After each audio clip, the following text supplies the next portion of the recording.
সুস্বাগতম বন্ধুসকল আজি মই আপোনালোকৰ আগত পাছপৰ্টৰ বিষয়ে ক'বলৈ গৈ আছোঁ পাছপৰ্ট কেই প্ৰকাৰৰ হয় পাছপৰ্ট কেনেকৈনো আপোনালোকে এপ্লাই কৰিব আৰু পাছপৰ্টখন যদি হেৰাই যায় মানি লওক আপুনি ক'ৰবাৰ বাহিৰলৈ গৈছে যদি আপোনাৰ পাছপৰ্টখন হেৰাই যায় তেন্তে আপুনি আকৌ ইণ্ডিয়ালৈ কেনেকৈ ঘূৰি আহিব তাৰ বিষয়ে ক'বলৈ গৈছোঁ তো আশা কৰিছোঁ আপোনালোকে ভিডিঅ'টো শেষলৈ চাই আৰু আপোনালোকে যদি ভিডিঅ'টো ভাল পায় তেন্তে প্লিজ লাইক কমেণ্ট শ্বেয়াৰ সকলোখিনি কৰি দিব আৰু লগতে ছাবস্ক্ৰাইব কৰি ৰাখিব যাতে মই আকৌ নেক্সট ভিডিঅ' দিলে আপোনালোকে চাব পাৰে সাধাৰণতে ভাৰতৰ আটাইতকৈ ষ্ট্ৰং বা ডাঙৰ ডকুমেণ্ট বুলি ক'লে আমি পাছপৰ্টক ক'ব পাৰিম যদি আপোনালোকে ট্ৰেভেল কৰি ভাল পায় তেন্তে পাছপৰ্টখন নিজৰ লগত ৰাখক কাৰণ যদি আপোনালোকে ইন ফিউচাৰ বা এতিয়া বা কালিলৈ বা যেতিয়াও হওক আপোনালোকে যদি কেতিয়াবা ভাৰতৰ বাহিৰলৈ যাবলৈ খোজে তেন্তে আপোনালোকৰ পাছপৰ্টখন দৰকাৰ হ'ব আৰু পাছপৰ্টৰ লগতে একচুৱেলি ভিজা দৰকাৰ হয় আৰু নতুন ৰুলছ আহিছে যে ভিজাখন যেতিয়া এপ্লাই কৰিব তাৰ কাৰণে PCC এপ্লাই কৰিব লাগিব সকলো ঠাইৰ বাবে নহয় কিছু কিছু ঠাইৰ বাবে আপোনালোকৰ এই ৰুলছটো বনাই দিছে PCC মানে হৈছে পুলিচ ক্লিয়াৰেন্স চাৰ্টিফিকেট তো তাৰ কাৰণে আপোনালোকে এপ্লাই কৰিব লাগিব কিন্তু আজি মই এই ভিডিঅ'টোত অকল মই পাছপৰ্টৰ বিষয়ে ক'ম আপোনালোকে ভিডিঅ'টো চাই থাকক স্কিপ নকৰিব কাৰণ যদি অলপ স্কিপ কৰি দিয়ে তেন্তে আপোনালোকে কনফিউজন হৈ যাব যে কোনখিনি কথাত ক'ত আপোনালোকে ধৰিব নোৱাৰিব সেইকাৰণে মই কৈছোঁ যে ভিডিঅ'টো স্কিপ নকৰিব পাছপৰ্ট হয়তো বহুতৰ ওচৰত নাই আৰু যাৰ ওচৰত নাই সিহঁতৰ বাবে কৈছোঁ যে পাছপৰ্টখনত একচুৱেলি নিজৰ নাম নিজৰ টাইটেল থাকে প্ৰথমে তাৰ পিছত আপোনাৰ ডেট অফ বাৰ্থ থাকে ডেট অফ প্লেচ থাকে ডেট অফ ইছ্যু থাকে আৰু ডেট অফ এক্সপায়াৰী থাকে আৰু থাকে আপুনি কোন ঠাইৰ পৰা এপ্লাই কৰিছে সেইটো লিখা থাকে আৰু পাছপৰ্ট নাম্বাৰ একেবাৰে কোণাত আপোনাৰ ছাইডত লিখা থাকিব আৰু যোনখন আপোনাৰ ফটো লগোৱা থাকিব সেই ফটোখন একচুৱেলি যোনদিনাখন আপোনালোকে এপ্লাই কৰিব তাৰপিছত এটা ডেট ঠিক কৰি দিব আপোনালোকক আৰু সেই ডেটৰ মতে আপুনি যেতিয়া সেই ঠাইত যাব তাত একপি ফটো লয় আপোনালোকক সিহঁতি মাৰিব সেই ফটোকপি আৰু সেই ফটোকপিয়ে আপোনালোকৰ তাত লগোৱা যায় আৰু পাছপৰ্টৰ শেষৰ পৃষ্ঠাত আপোনাৰ নিজৰ মাৰ নাম দেউতাৰ নাম আৰু আপোনাৰ ফুল ঘৰৰ এড্ৰেছটো থাকে পিন নম্বৰ থাকিব তাত আৰু এটা ফাইল নম্বৰ বুলি লিখা থাকে পাছপৰ্ট 3 প্ৰকাৰৰ হয়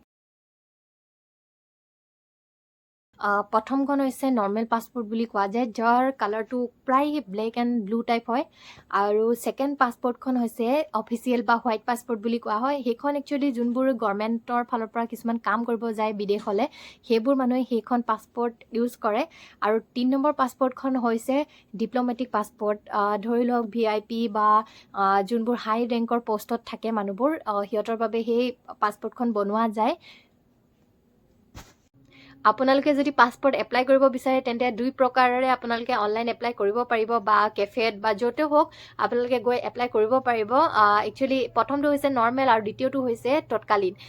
নৰ্মেলত যদি আপোনালোকে এপ্লাই কৰে তেন্তে পইচাটো অলপ কম পৰে কিন্তু তৎকালীনত কৰিলে অলপ বেছি পৰে তাত অকল পইচাৰে ডিফাৰেণ্টটো আহে বাকী পাছপৰ্টটো ছেইমে আহে কিন্তু যদি মানি লওক আপোনালোকৰ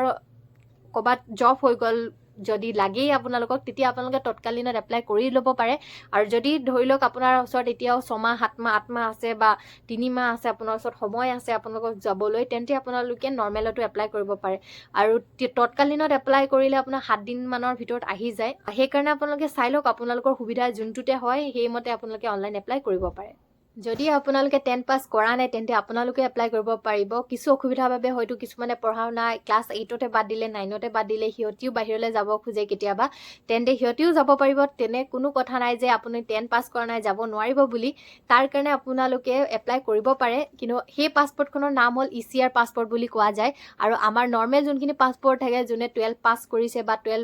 10 পাছ কৰিছে তেন্তে সিহঁতৰ পাছপৰ্টবোৰ ECNR বুলি কয় আধাৰ কাৰ্ড পেন কাৰ্ড আৰু মেট্ৰিকৰ চাৰ্টিফিকেট নহ'লে হাই ছেকেণ্ডেৰী চাৰ্টিফিকেট আৰু লগতে যোনখন পাছবুক আছে আপোনাৰ সেইখনো লগত লৈ যাব কাৰণ এইকেইটা ডকুমেণ্ট সিহঁতি বিচাৰে যেতিয়া আপুনি অনলাইন এপ্লাই কৰি ল'ব আৰু যেতিয়া আপোনালোকৰ ডেট ফিক্স কৰি মেলি সিহঁতি দিব সেই ডেটৰ মতে আপোনালোকে যেতিয়া যাব তেতিয়া আপোনালোকে এইকেইটা ডকুমেণ্ট লৈ যাব লাগিব আৰু প্ৰথম যেতিয়া মই কেফেত এপ্লাই কৰিছিলোঁ তেতিয়া মোক এইখন দিছিলে আৰু ইয়াত মোৰ গোটেই ডিটেইলছ লিখা আছিলে যোনখিনি মই ছিষ্টেমত এপ্লাই কৰিছিলোঁ সেইখিনি সিহঁতি জেৰক্স কপি 2 কপি দিছিলে মোক তেনেকুৱা আৰু লগতে এইখন মোৰ মেট্ৰিকৰ চাৰ্টিফিকেট আৰু এইখন আধাৰ কাৰ্ড আৰু এইখন পান কাৰ্ড দিছিলোঁ মই আৰু লগতে মোক এখন এপইণ্টমেণ্ট লেটাৰ দিছিলে ইয়াত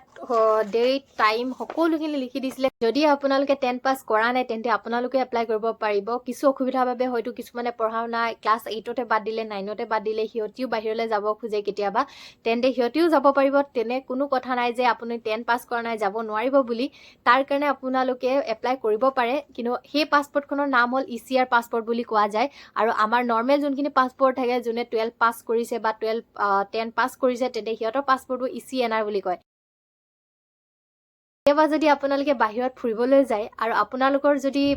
তাৰে মাজত এজনৰ যদি পাছপৰ্টখন হেৰাই যায় তেন্তে আপোনালোকে কোনো ধৰণৰ টেনশ্যন ল'ব নালাগে কিয়নো তাত ইণ্ডিয়ান এম্বেচি থাকে আপুনি তাক যদি যোগাযোগ কৰে তেন্তে আপোনালোকে এখন পাছপৰ্ট সিহঁতি বনাই দিয়ে সেই পাছপৰ্টখন হৈছে টেম্পৰী পাছপৰ্ট নহ'লে সিহঁতি ইমাৰ্জেঞ্চি চাৰ্টিফিকেট বুলি কয় আৰু সেই চাৰ্টিফিকেটখন লৈ আপুনি ইণ্ডিয়া পুনৰ ঘূৰি আহিব পাৰিব সেইবাবে কোনো ধৰণৰ টেনশ্যন ল'ব নালাগে অনলাইন এপ্লাই কৰিব নোৱাৰিছে বা কিবা অসুবিধা পাইছে তেন্তে মই এটা ডেছক্ৰিপশ্যনত নাম্বাৰ দি দিম সেই দাদাজনৰ সৈতে আপোনালোকে কথা পাতি চাব আৰু আপোনালোকে তেওঁৰ যোগেদিও আপোনালোকে অনলাইন এপ্লাই কৰি চাব পাৰে